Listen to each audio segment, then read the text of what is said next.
The first morning nearly broke him before the sun even climbed high enough to warm the windows. The apartment smelled of disinfectant and strong coffee, the kind that wakes your bones before your eyes open. And the silence felt heavier than any shouted warning ever could. He remembered her words from the interview, echoing like a dare in his chest, a promise of failure dressed as honesty. She had said he wouldn't last a week. He had answered with stubborn calm, not leaving unless she fired him.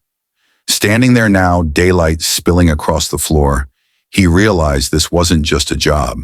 It was a test of patience, pride, and the quiet power of staying when everything tells you to walk away.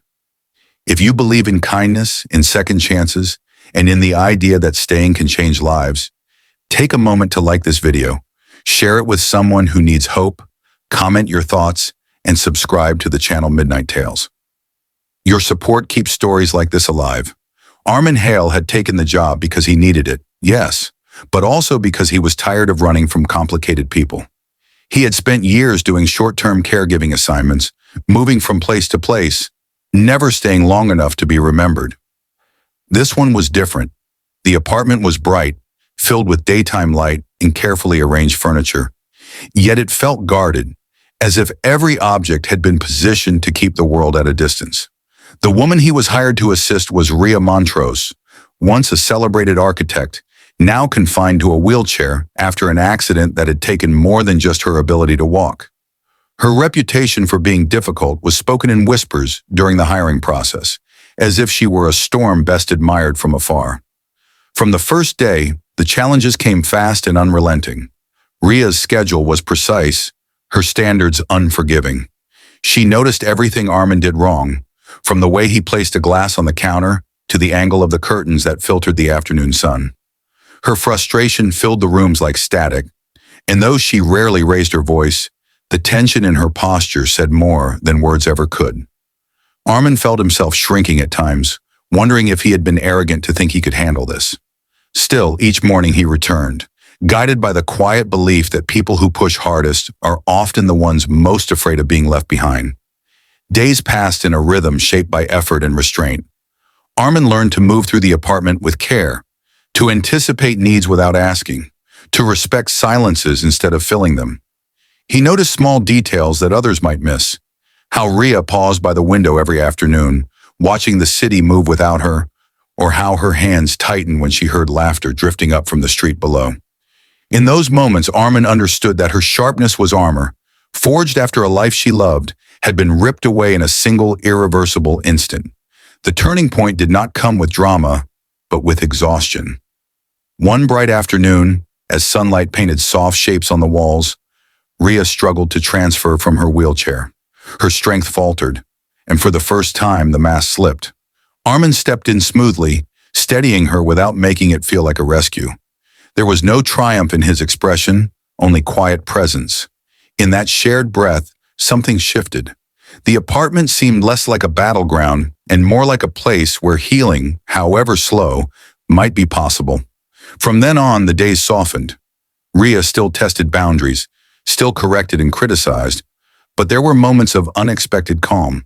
She allowed Armand to accompany her on daytime outings, short trips where the world felt both familiar and foreign.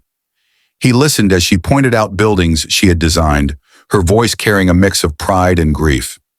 Armand did not offer solutions or hollow encouragement. He listened, and in that listening, Rhea found space to remember who she had been and who she might still become. Armand's own struggles ran parallel. Caring for Rhea meant confronting his fear of attachment. He had learned long ago that leaving was easier than staying, that goodbyes hurt less when they came early. Yet here he was, invested, waking each morning with a sense of purpose he hadn't felt in years. He realized that this job was changing him too, teaching him that commitment was not a trap but a choice, one that required courage every single day. As the week neared its end, the tension that once dominated the apartment had transformed into something fragile and hopeful. Rhea watched Armin move through the rooms with practiced ease, and for the first time since the accident, she imagined a future not defined solely by loss.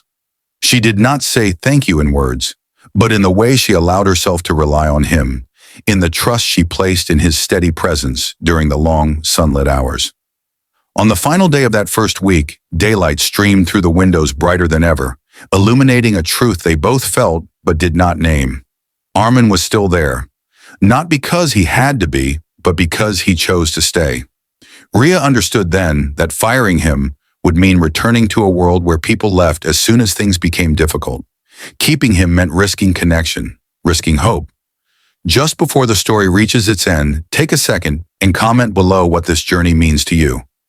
Your words might be the encouragement someone else needs today. The week ended without announcements or declarations. Life simply continued, richer and more bearable than before. Armin learned that lasting was not about proving strength, but about offering patience when it was least deserved. Ria learned that accepting help did not mean surrendering independence, but reclaiming humanity. In the quiet glow of another ordinary afternoon, both discovered that sometimes the bravest thing you can do is stay. If this story touched your heart, if it reminded you that kindness can change lives in ways we never expect, please like, comment, and share this video. Your engagement helps stories like this reach those who need them most.